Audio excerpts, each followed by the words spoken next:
I want to discuss the Snyder Gray murder case. This was a murder case in the 1920s. And what was extraordinary about it was that it captured the public imagination and was the source of a lot of art. The novellas by James M. Cain, The Postman Always Rings Twice, and Double Indemnity, later made into classic films, and other films that aren't so classic, were both inspired by it. Body Heat was inspired by it. Other films also, to some degree, owe their inspiration to Snyder Gray. Now, what was it about this case? Superficially, it was a pretty banal thing, okay? Ruth Snyder, unhappily married woman with one child, has an affair with Judd Gray, unhappily married man with one child. Now, from there on in, the stories differ. However, what everybody believed was what Judd Gray said. According to Judd Gray, Ruth Snyder became kind of obsessed with killing her husband. She made something like 7 attempts. She would try to poison him, try to have something fall on him, this, that, the other. It didn't kill him, and he never caught on that she was trying to kill him. Okay. Now, according to Judd Gray, and what was believed by almost everybody, is that she took out the insurance policies wanting to murder her husband and then get rich off it. She tried to kill him herself, and then she talked him into killing him. And one night, they decided to put the plan into action. According to Judd Gray, I think he slammed him over the head. He chloroformed him, slammed him over the head, and then he said, when Albert Snyder started to struggle, he said, "Help me, Momsy, help me." And Momsy came in and supposedly finished the job.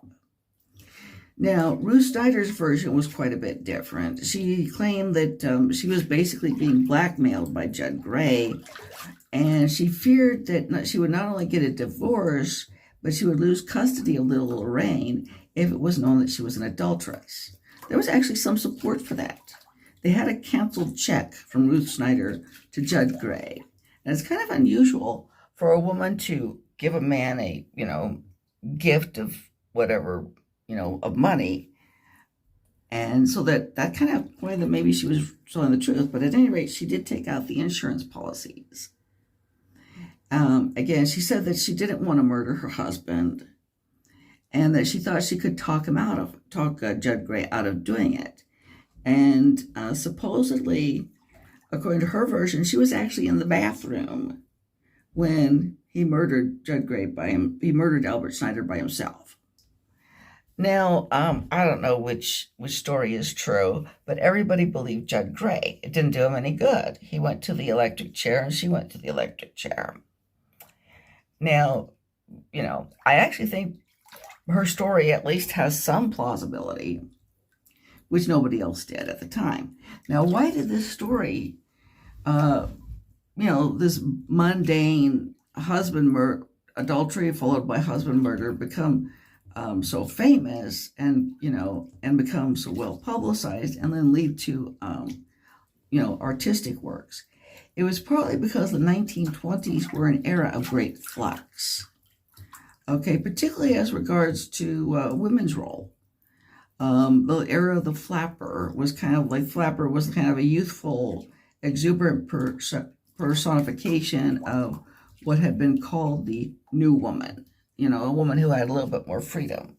Women were, for the first time, they were wearing skirts that showed off, basically below the knees of their legs.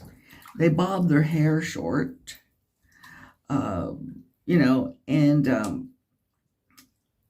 also a lot of them wore chest binders because the flat-chested look was fashionable. And anyway, the Snyder Gray case seemed to, represent what happens when morals decline. You go from adultery to murder.